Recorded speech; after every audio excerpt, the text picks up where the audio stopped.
Hello. I'm not really sure how to start this. I'll just say it's an assignment I did for school. I'm not really sure whether I want to let the teacher play it for the class yet, just to save myself from the embarrassment, but I put a lot of work into this, so it would be a shame if nobody got to see it. If I choose to let the class see this, you know who you are, so hi.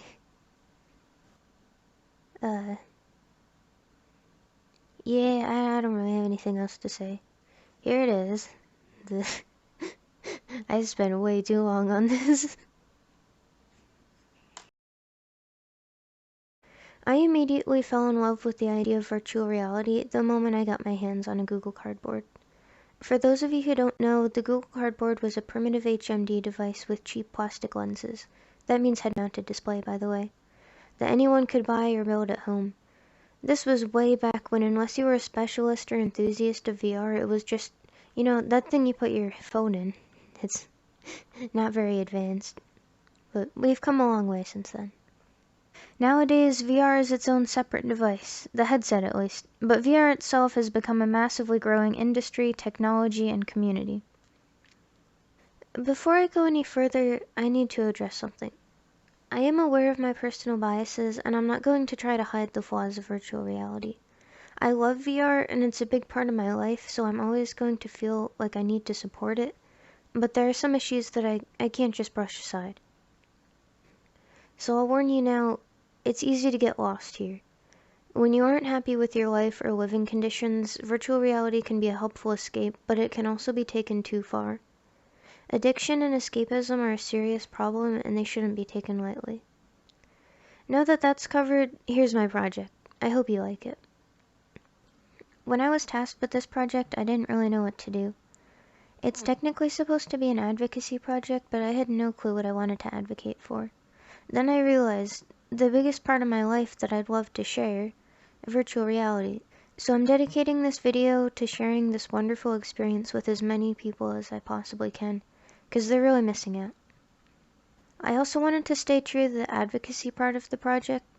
I don't want this to just be about me, so I interviewed some of my friends. I was really nervous at first, but my friends helped lighten the mood. Braden. I lost it. What? Braden, take the drugs. He was also a little distracting though.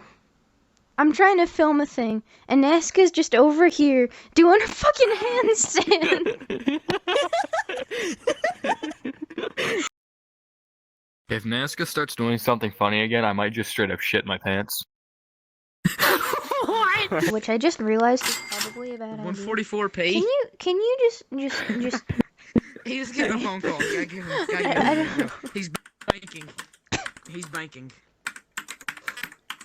Yes, he's doing banking in the middle of an interview. This is exactly what he needs to be doing right now. What was your first discovery of or introduction to VR? Like most people, probably YouTube. Honestly. It's either that or actually, my older cousin had one of those, like, more primitive VR headsets that was like, all you could do with it was you could put your phone in it, and you could be, like, floating in space and looking around. What was my first? Oh, I saw a guy go around on VR chat screaming at people, and then making them sing a song, and then put it all together, and it was a Rickroll. And I said, hey, I want to do that, so I bought a VR headset. Videos on like gaming and all that, and VR chat was a thing for like VR in general. I've been watching it for people play it for a long time. I was like very small.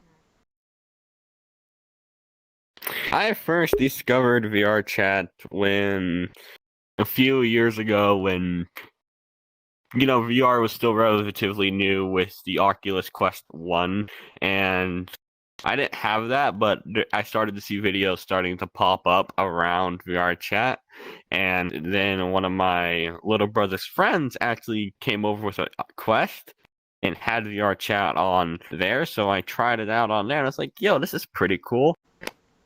It would have been watching videos on Facebook of the boys of VR chat just having a good time.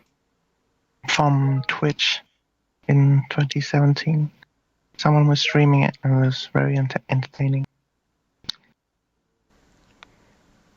It's hard to explain what being in VR is like, how it's different.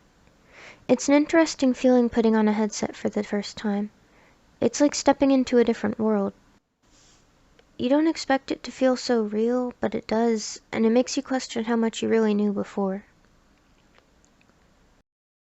Like putting on a headset for the first time. Fucking confusing. I have a big head, so I had to like spend a solid 20 minutes just finicking with the straps. So, I'd have to say, all in all, it was exciting though because I had no clue I was getting a headset that Christmas, or like I guess we were. It's a shared one between me and my two siblings, so I'd say, yeah, I was excited. Be the best way to put it. I ran into my bed about 5 times. That's about it. I don't get real sick or dizzy or anything, so I didn't go through that whole process. It was a little bit nerve-wracking getting on VR chat for the first time because you're seeing a lot of people from all around the world, and not just in like, stories on like, I think Instagram, I want to say. Look, I'm not good at social media because I don't have any of it, but like, you're not just seeing people's posts, you're not just seeing their messages, you're actually sort of there with them because you're actually able to see their, sort of like you're there in person, except that, well, you're in an environment that's a bit more controllable. So it is a bit difficult to get used. It's not difficult, but it takes time to get used to, especially if you're not used to the VR movement itself. But yeah, I guess that was kind of my first little introductory into VR. It was so cool. It fit my head very comfortably. My sight was like really nice, and I was pretty much in a whole different world. I was like in heaven for me. It was like my happy place. And I got stuck to it for hours and stuff like that, and I'd go to bed really late, and the first time I put it on, I was really happy. Do you think of VR chat or VR in general more of as a game or a social platform? I actually find it more as a social platform than a game for some reason. It was firstly a game at first, but now it's like this is like it's easier to socialize here, so it's kind of like a social platform for me, in my opinion. What does VR mean to you? Well, I guess it's supposed to be some sort of philosophical question. I guess it's more of just, like I said when we first shot this interview, it's more of just kind of a place to express yourself more freely. Like, there's no real repercussion to you if you do something stupid. Like if you go jump off a fucking bridge in VR, there's no repercussion. You just hit a barrier and you pop up back on the bridge. Meanwhile, in real life, Yes, until someone makes us no barrier.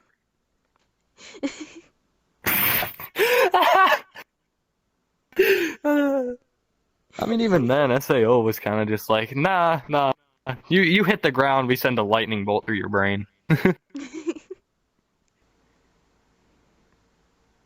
VR means friends, enjoyment, being to express oneself, and being able to forget about issues and then just enjoy the time you have.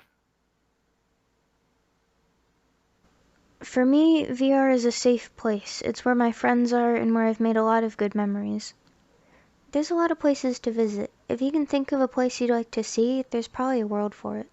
And if no one's made it yet, you can make it yourself. There's games. Start. Gib. Haha! Yeet! There's parks. More games. Crystal caves to explore. Cafes. He might be immune to fire. He's not immune to Mariah Carey. No. No! She's back. Campfires. Aquariums. I can change it to fucking Dutch if I want to. I have it in Dutch now. I have it in fucking one's- French. Or no, wait, that's Do the one Russian. all the way to the right, and then look at how it says information. What? Information. Cozy cabins, quiet cabins, a lot of cabins for some reason. But more importantly, there's people from all around the world, and a place to be yourself, express yourself. I could like have an avatar that has like my kind of style or my kind of way of how I want to look or something. It opens up more opportunity for people to express themselves and to be themselves and to enjoy their image. Say somebody struggles with body image, it gives them more of an outlet to be happy and enjoy what they're doing at the time and not being self-conscious.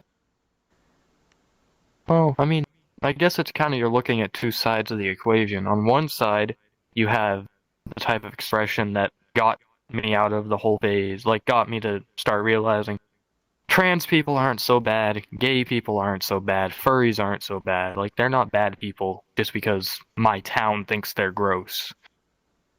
And then you have the side where you go to a tavern and there's 42 Nazis in there fucking throwing out Halschweis and yelling about gassing Jews. It's like Russian roulette a bit with that.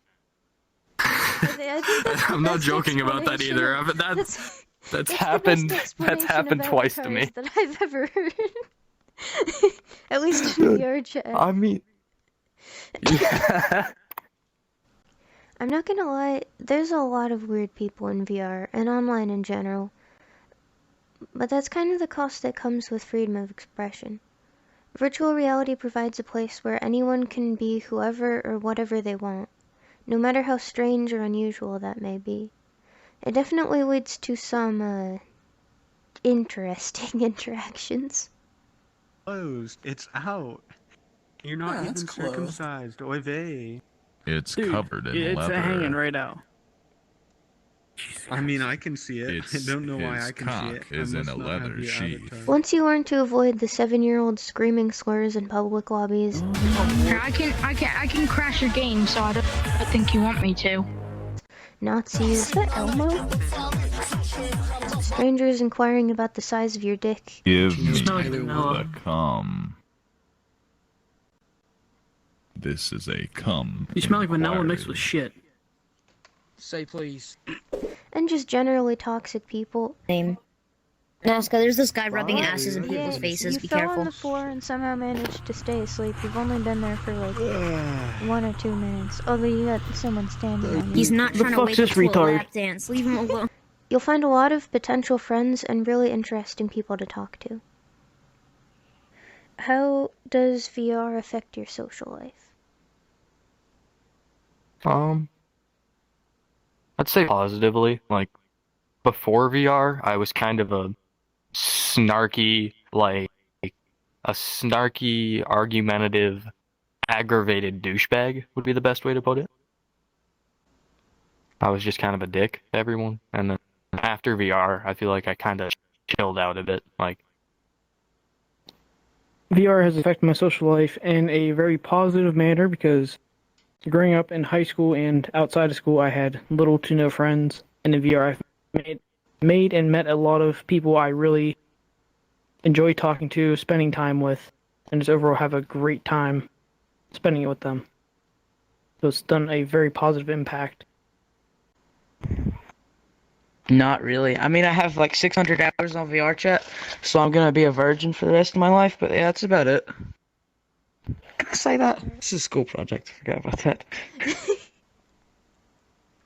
It makes it a lot better, actually, because I don't have to talk to the person face to face, like in real life. It's kind of like since it's virtual, it makes me more confident because they can't really see how I look like in real life. I can be the comfiest I can in my jammies, and I can look fit in the game, and it'd be very cool. And just talking to them would make me feel better.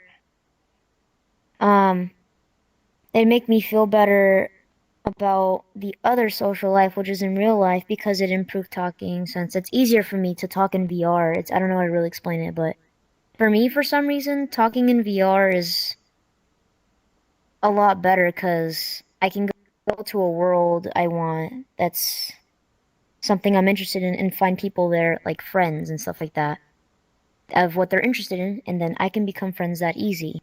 And then that makes me more confident that I'm able to get friends like that I'm possibly able to get friends like that in real life from how I'm talking to them. It expands it a lot because in real life, sort of an introvert.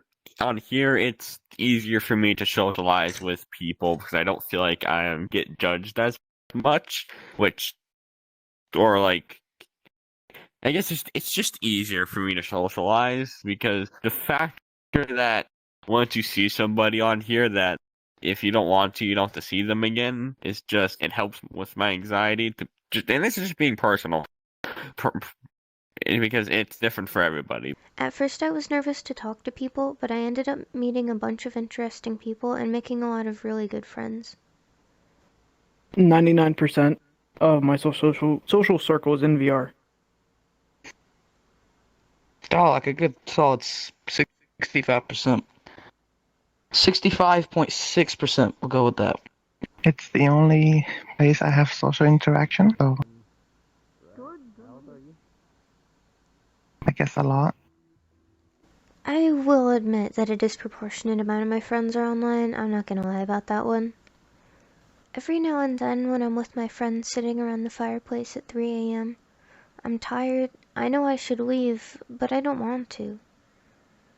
It's warm here. There's a fireplace. My friends are here. I want to stay, so sometimes I do. But there's only so long that I can stay awake. I already know the answer to this one. Have you ever fallen asleep in VR? Nah. Yes. Couple times, not by choice, just by pure exhaustion from work, and then not sleep. What was it like to fall asleep in VR and also like waking up? Fall asleep, it was, again, unintentional, so it kind of just happened without me thinking about it. When I woke up, I was kind of like in a daze where I didn't know what happened. I woke up with a bunch of people and avatars standing over top of me trying to see what was going on. And it kind of freaked me out for a second. Then I realized I still had the headset on my face. I was like, oh, that's not good.